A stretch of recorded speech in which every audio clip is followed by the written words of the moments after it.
Ferma la disciplina del codice del consumo in tema di consegna. Quali cautele è opportuno adottare per evitare problemi connessi al ritardo? A tutti i consumatori è capitato di ordinare un prodotto artigianale o un prodotto cosiddetto su misura ed avere poi un problema perché la consegna non è avvenuta nei termini concordati o secondo le aspettative.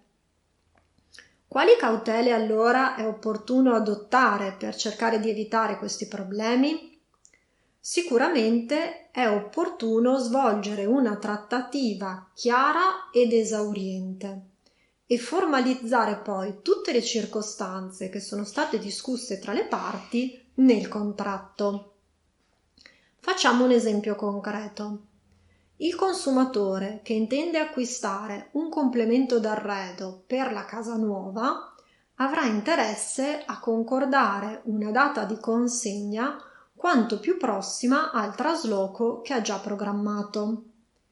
Il venditore vorrà concordare una data che sia compatibile con i tempi di realizzazione del prodotto e di trasporto.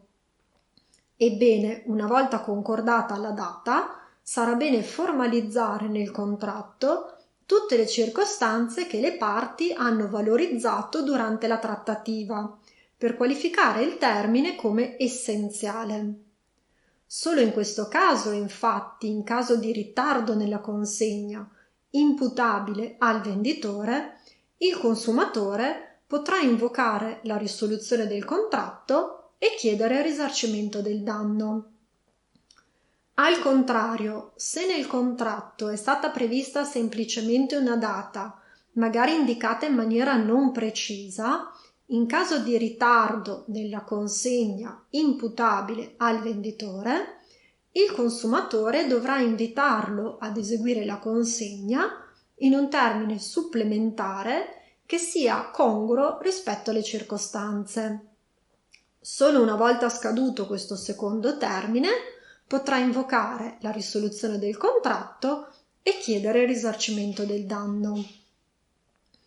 Un'altra cautela che è opportuno adottare riguarda l'esame delle condizioni generali del contratto, che possono essere riportate in calce oppure sul retro del documento contrattuale che il venditore sottopone alla firma del consumatore.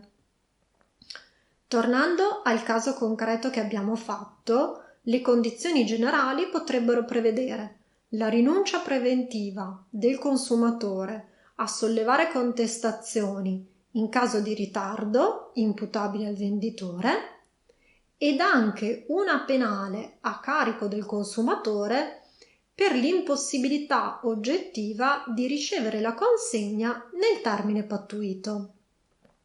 In sintesi, il consumatore deve prestare molta attenzione non solo a ciò che viene scritto nel contratto dopo le trattative, ma anche a ciò che è già stato scritto nel contratto.